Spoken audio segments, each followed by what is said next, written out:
Saturday Showdown. 젠지 스포츠 대 T1. The wrong person in my support vote. But I was going to vote for Beryl anyway. Let's do it. Let's dive into the draft here for game number 1. T1 versus Nongshim. And probably going to be some Varus and some Rumble and some Karma bans, and then the Orianna ban, and then the Bard ban. So there's one ban that might be interesting, Wolf. Yeah, it could be. Lulu has been banned by T1, actually, in the first phase. They did that yesterday at the Road to EWC, and I think that's a pretty smart ban. Lucian is another one of those bans that can be used in this spot, especially if you are the first pick team, because it's an AD carry that pairs well specifically with Emilio. Yep. So if you get it on second pick, you get the duo, and it is very strong. Whereas if you were trying to first pick this pick, you might lose what you were looking for, which we've seen T1 even do themselves by picking away the Emilio to run the Aphelios Emilio lane. The Rumble is gone, the Karma, the Bard.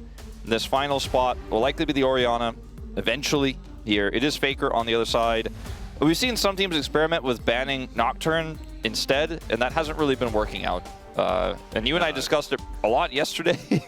Yeah. Teams have learned not to give Faker Orianna. A lot of teams have learned it over a decade ago, but...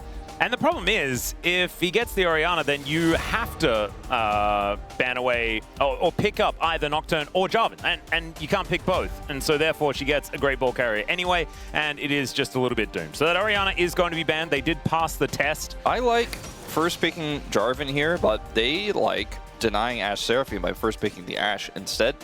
And Ashe Lulu is, you know, rising in priority as well. I mean, if they manage to get a rotation, like, say the Seraphine is denied with, like, Diablo Caitlyn Seraphine lane or something like that. Diablo's unzipping the jacket. Oh, dear. He knows it's not going to be a fun lane.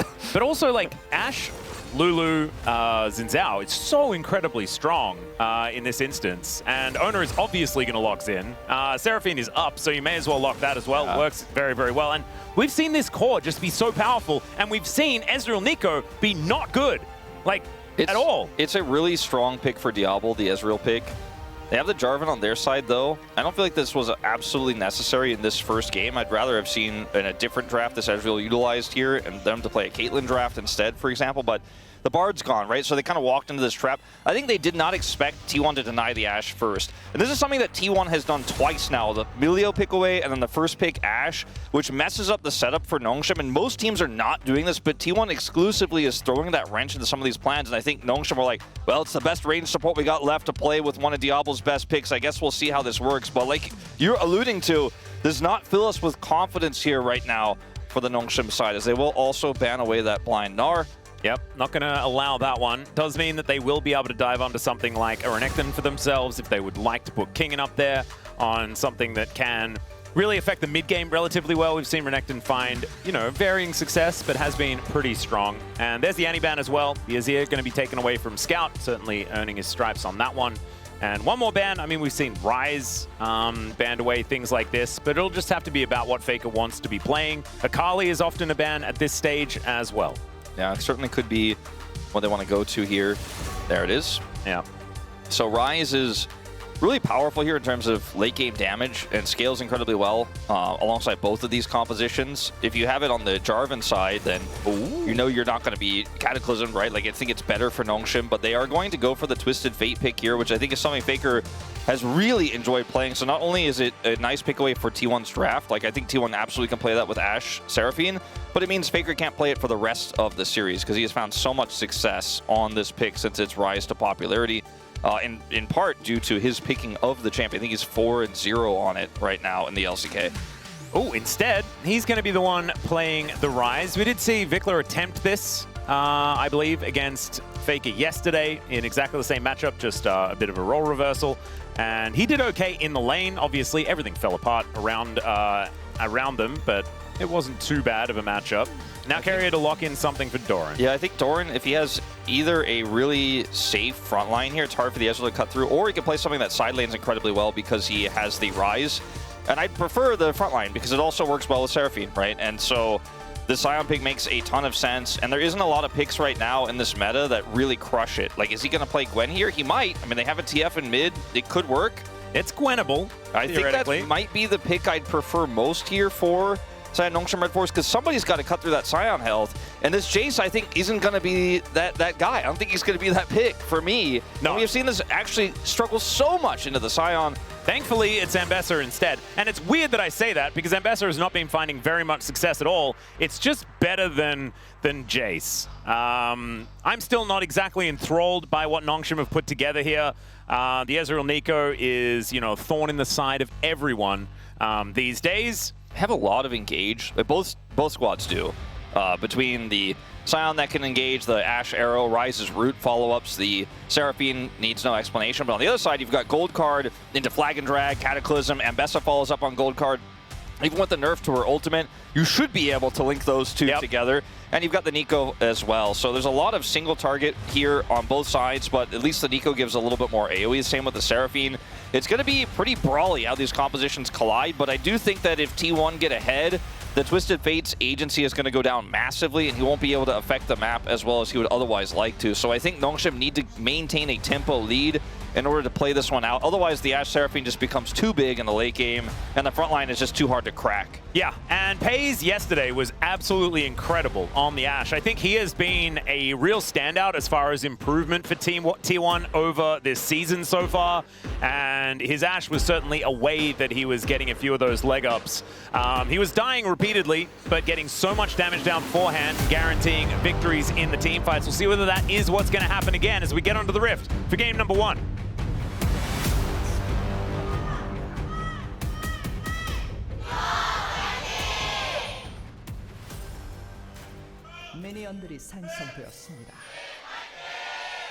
All right, here we are, ladies and gentlemen, onto the Rift for game number 1. T1 versus Nongshim.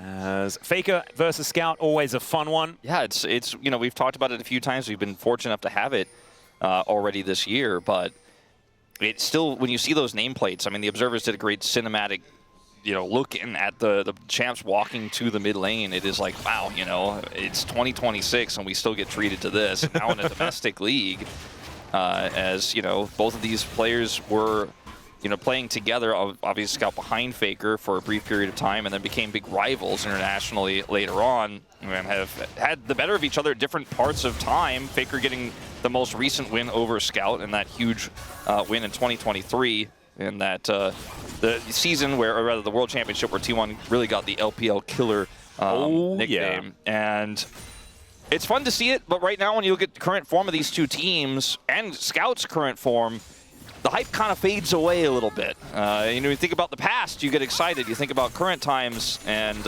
looking at rose-tinted glasses, I suppose, if you're really hoping to get excited about this one, is Nongshim really need to turn things around in a big way. And this could be the first step in doing so. To beat T1 would be a huge upset and definitely a momentum swinger.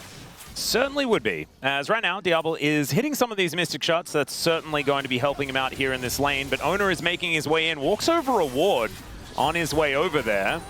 And it looks like Pletter and Diablo will just be able to play defensively enough to keep themselves in a good spot. Sponge is going to cross the river here because he saw that he was backing. Actually, this is really huge. That information that was granted is going to cost Owner at least this blue buff here, it looks like. And a lot of Sponge can rush this one down. They do both have Smite, but this is a really good read here from Sponge. And at this point, Owner's not 100% aware, but he will check.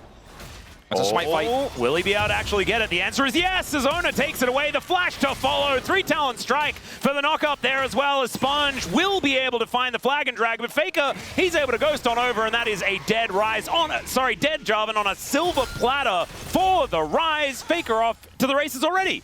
I don't think Owner had any vision of where Sponge was, but I think he was they saw him on the Raptor ward. Okay, so he was walking south from the Raptor ward. Okay, so he did get seen there, because I was going to say otherwise, that's an insane read that he's just like, nah, they're playing too safe in the bottom lane. I think he's going to cross. They saw me. I'm going to check. I'm going to 1v1 him, and then we're going to get the kill. But if they did see him, obviously it's a lot more obvious what he did there, but still is able to get the punish, and Sponge just wasn't able to kill that blue buff fast enough. Doesn't even secure it, by the way, so dies and doesn't even get the buff. Yeah. And obviously, the buff would have gone on to Faker if he had have secured it, so almost in a weird way, could have been good if Sponge picked it up, so that then the Rise would be able to get a lot of extra money, as Pleta could just be dead here. Pays picks it up, and Scout is almost dead as well. Sponge looking to try and get his revenge, though, and Scout will be able to make it to relative safety. Owner moving in, though. That means that Faker is going to survive. Scout needs to be a little careful, but will be able to just secure this cannon and get himself out of there. Already T1, though, 1.2 thousand gold in the lead, and that is 6,000 assists. So it took us just under 4 minutes, and Carrier makes it to 6K, third in the league. Only one under Lehens. Lehens is like, it's not fair, I'm not in this game. He could have challenged, as Carrier is going to be moving up to second place with any sort of assistance. Now we'll watch this play one more time here. Pleta just unfortunately too far forward. Carrier sets this one up, and it's Ash Seraphine, pretty simple. And a Scout does get chunked down here. Survives with 3 HP. Oh, 3 HP. And that's why you drink your potions, because otherwise that cast minion auto would have taken him down. So pretty crazy there. As Kingen is trying to continue to apply the pressure here on this Ambessa. Definitely prefer this to the Jace, because I think the Ambessa does so much more in team fights. Like, we used to think about Jace as like, oh, late game he does a lot because he can shock blast. If he doesn't shock blast the Scion, it's totally fine. But Ambessa just kind of runs through the whole team and does damage no matter what.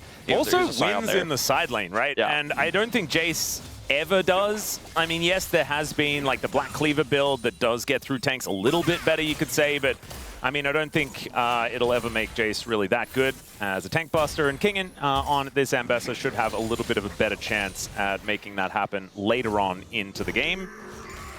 And also, we'll be able to fight very well in the mid-game, plus the follow-up like you were talking about with Scout finding these Destiny Gate angles, and then Kingen with Public Execution should be able to follow up pretty nicely in a lot of these fights. You can understand what Nongshim's comp wants to do.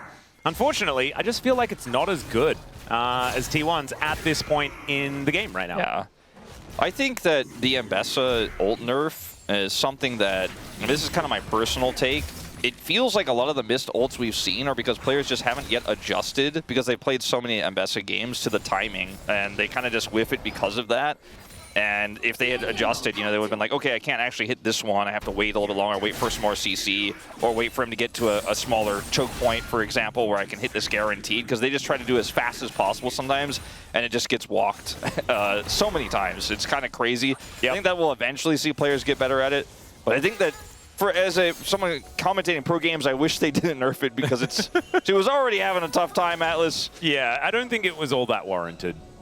Maybe she was a bit of a menace in solo queue, and being able to help with that is generally a good idea. Still, Nongshim looking to try and defend their blue buff here, as Diablo will be getting back towards the wave by the looks of things. That might mean that they are just going to give this one up. Sponge might actually have trouble getting this Gromp as well, as the beat drop is going to come on through. Flag and Drag does get Sponge out of there. Faker is starting to generate a pretty massive lead over Scout here, despite obviously the Twisted Fate passive. He has the extra kill. It was First Blood. And so, you know, even though neither of these mid laners explode on like a first item component or anything like that, you could see that the Rise is going to be a little bit accelerated here in this game. When he starts to build up experience lead like he has right now, then can really start to put the pressure on in. We do see a TF ult. Yeah, in goes Scout, and there's no flash on Pays as well, so he's not getting out of the Cataclysm. A very dead Ashe here. Nongshim are on the board.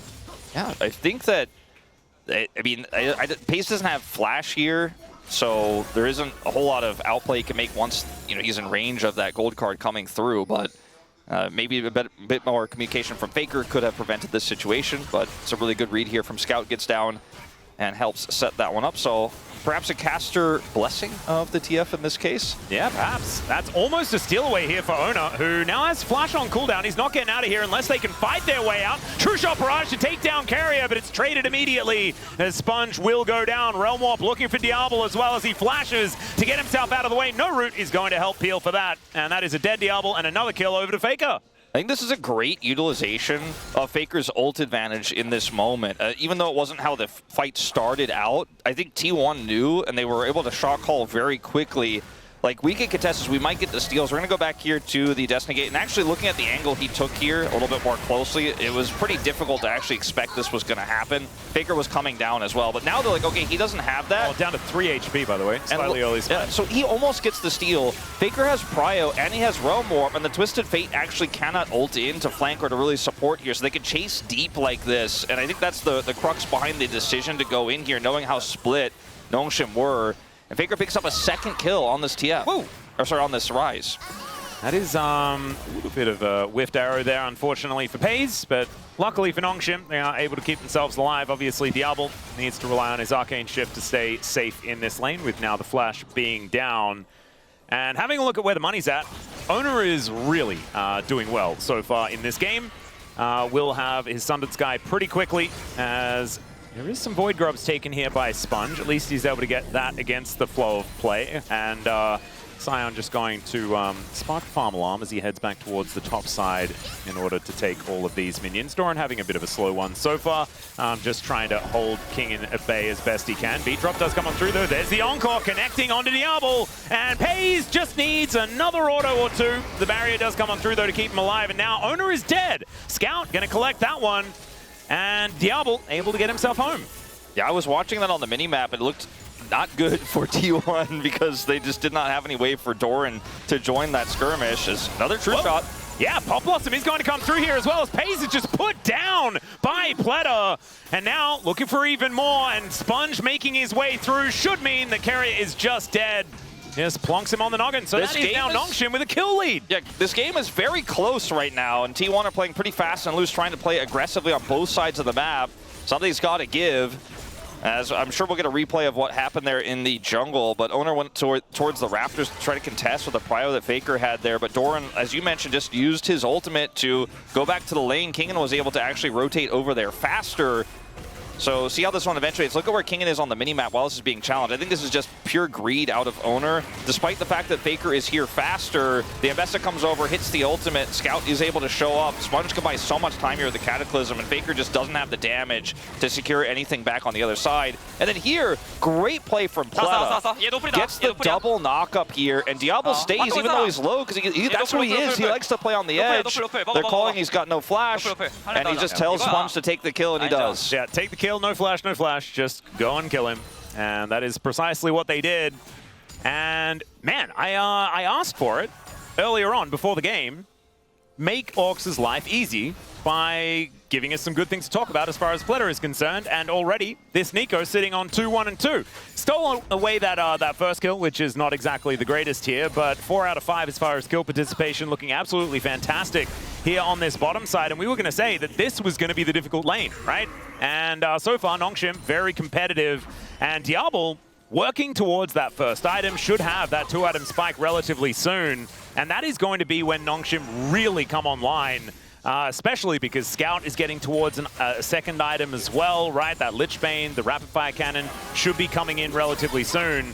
And that's when Nongshim's comp really does start to work. Okay, there is Sponge in the vicinity here. They're going to try to punish him, but no route to connect, so he should be able to clear that and get out. Scout has this blast cone they're just trying to operate around, but there are 4 T1 members down here, and Diablo did complete his back to buy his Trinity Force, so Nongshim do play respectfully as they should.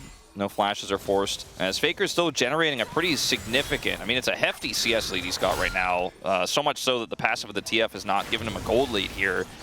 Yeah, Wind becomes lightning here, though, from Owner, as Faker lying in wait in that fog of war. Looks like Sponge not going to take the bait this time, as Carrier walking on vision. Diablo just going to move back towards the wave.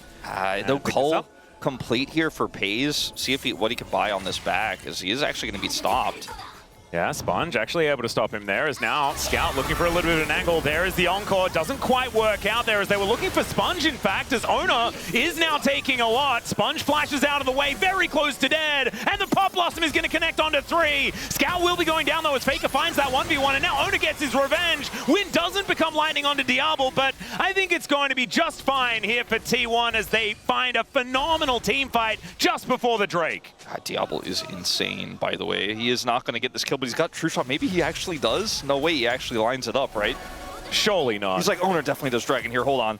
He's on vision, so they will see it, and he's just not even going to commit. All right, not going to throw it out just Well, yet. maybe he's trying to steal the dragon with it. Obviously, it would be low information he has. It's very tricky to make this call. He goes for it. Yep, True Shot Barrage does come on through there. Just going to help Owner out, and he will be able to secure it. Obviously, stealing things away from a smite has become a whole lot difficult. A whole lot more difficult. Watch this from the last Keria. little while. By the way, he is able to get this Destiny. Like, he flashes to get the charm. Oh, Then he hits the actually root. gets it onto Scout. I didn't even see it onto He Scout. flashes to get it onto Scout as he's Destinying in, and then hits the follow-up route on the other side of the fight. Like, Keria is carrying both sides of the skirmish right now. Hits a follow-up here onto Pleta as well. If Owner hits that when becomes lightning, Diablo is likely dead. And man, T1, they know how to scrap. They know how to apply that pressure with the prio they have with this Ashe Seraphine, and they are just pulling further and further ahead. 2.2k the lead, despite some great moments for Nongshim in this game. Yeah, Nongshim actually have been able to find some of those things that we can speak positively about. So definitely an upgrade from T1's most recent series that was yesterday. Still, I mean, I don't know. I just think it's so difficult to play into Xin Zhao, Ashe, Seraphine on the best of days, and already they got off to a great start. And Pays has just looked better and better on this Ashe, and he is now 2-2-2, but he has a little bit of a CS lead and also 1,000 gold in the lead as well. So he's taken a couple of plates towards the bottom side. He has and big made a bit of extra money to fill, right, with Guma being the previous Ashe player on this roster, and it's good to see that he's able to really hit his full strides now on this pick. Not to say he was playing badly on it before, but it just wasn't hitting the same as it is now. And T1 are playing through that pressure incredibly well. Feels nostalgic almost in a lot of ways to see this Ashe lane just dominate and to see T1 just constantly play through a Rise mid pick. It's classic. Yeah, Sponge in a little bit of trouble here as the arrow is going to connect. Owner finds the audacious charge and will just take down his Demacian Prince. And now should be a Rift Herald going over to T1 as well. No smite available on Nongshim, and that lead is only going to extend further. Oh dear, it was looking so good until it wasn't. That Pop Blossom also going to go in that category as Pleta doesn't quite find it. Does get the flash out of Pays though. That is going to be important as that gate was not important. Scout goes about 2 meters with that one just to pick up a wave. Yeah, he basically looked like he was opening the gate to see if the newspaper arrived, and he was like, I guess not. Closed the gate right away. There was some news that he really wanted to get. His Nintendo Power Magazine's not coming today, I guess. As we do have Kingen on this crazy flank. Will be spotted, though, so he's actually just going to get delayed on his back. And look at the Faker push topside. There is no answer, like, at all. They're going to get maybe that whole turret. Sponge alone isn't going to be able to deal with this. And Kingen doesn't have TP because he went for that flank. So Faker's just like, thanks for the money, man. Yeah. I'm robbing you blind. And that cannon just going to go to the wayside. Sponge just going to prioritize his camps. And yeah, that means that Nongshim fall to about 3.4k behind. That's going to get even bigger if they do complete that topside turret. Scout does have TP, so he comes up there to defend it, but it's lost a lot of its plates. And Pays now has 2 items complete. Diablo not quite there yet. And the Hex Optics and the Phantom Dancer makes this Ashe very, very scary as she looks to kite around these Nongshim members. And yeah, there is a bit of range in this squad, but if it's Kingen that's trying to get on top of him, yes, he has a whole bunch of dashes, so maybe Pays can outplay that with the items that he now has put together. This comp has so many peel tools is the other problem. I mean, that's what happens with Ashe Seraphine, right? As Seraphine can engage, but also just keeps your Ashe safe, but you have a Scion, you have a massively fed Xin in your corner as well, and its owner piloting it. As you can see here, he's utilizing that advantage quite confidently at the moment. So it's really hard to kill Pays in any situation. Look at the boots of choice here for Diablo. You know, he's got his carry pants on. He knows what he's got to do. The gluten is coming out as now Carrier. Oh, the flash actually towards Pays here as they do look to capitalize on that lack of flash, but unfortunately, it just does not work. Doran going to show up here as well as Kingen going to be held in position and wiped out. Ona is dealing with Scout towards the north of the fight, and Pleta and Diablo now just wondering what the heck they're supposed to do. Ona flashes in the end as Diablo gets out of the way of the wind becomes lightning, but T1, they should be able to deal with this outer turret. The gold lead is just going to explode, and it looks like their form from yesterday has carried over. Isn't it crazy when sometimes when you say something on a cast, it just comes true right afterwards. You're like, they've got a lot of peel for him. I don't think they can get on him. And Nongshim was like, oh yeah? Let's see. And yeah, I mean, the Seraphine's there. right? That's the crux of this, is when you fall behind, this comp is so oppressive, and it is so strong early as well. That's why Ash Seraphine is just, shouldn't be given over. Look at this engage. Curry is just like, nah. By the way, also hit Scout again on the Destiny. Like, he is doing so much work, and FaZe is just like, well, I guess go kill them. Thanks for the help, guys. I don't have enough health to really follow, but you got this. Owner's red buff ticks away, so he has to commit the flash here, but he does end up getting the kill there as well. And it looked like this game might have been interesting early. Yeah. But it has really changed the game state quite a bit. It is looking a little bit less like I don't know what's going to happen. Yeah. I think I do know what's going to happen to Sponge here. I think Sponge may find Carrier and then go away because T1 are a little bit too frightening. They didn't have the information as to where the other members were, so they will just be backing away. Look at Faker's experience compared to Scout. He is 2 levels up. Oh my goodness. He has been spending so much time in the sidelines, but he's been roaming to fights and picking up kills. So he's got the gold lead and the XP lead. And that turret on the top side is, I think, where T1's next focus is going to be, because if they take that off the map, there's so much more power around this spawning Baron. And, you know, surprise, surprise, T1 with a 5.5k gold lead got their eyes on it with an Ashe that is getting closer to that third item. Yeah, Infinity Edge on the way. Does still have the remnants of his cull there as well that did cash in.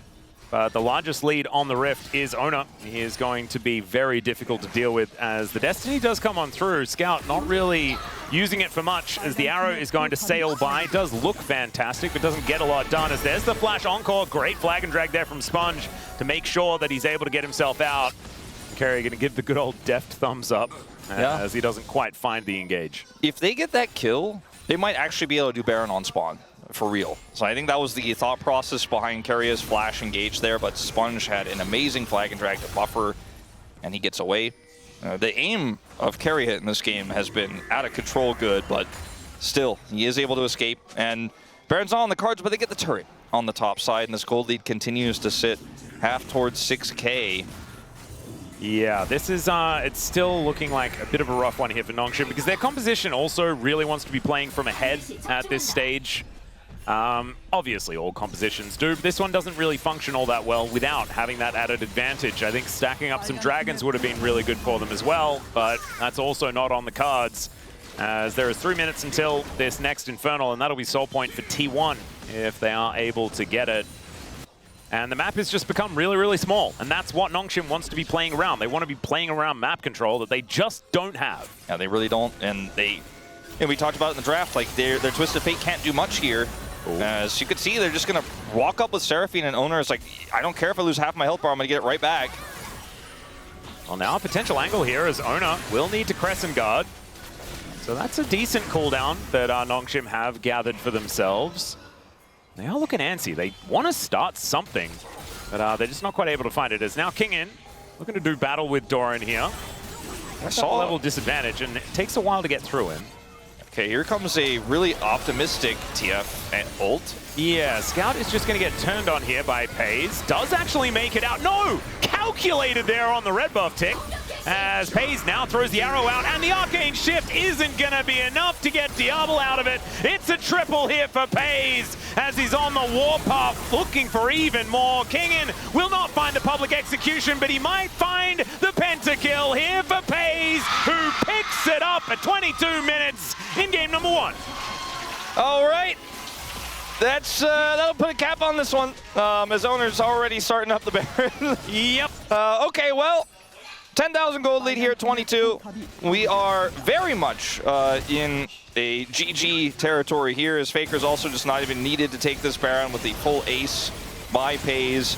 Doran was not there at the initial part of the fight, and I thought, okay, something weird happened in the side lane, because I saw his position was like past the inner turret, and then Kingin was chasing him down. It just doesn't really matter, as this is a bit puzzling to me, because it's an Ashe Seraphine that you're trying to engage on.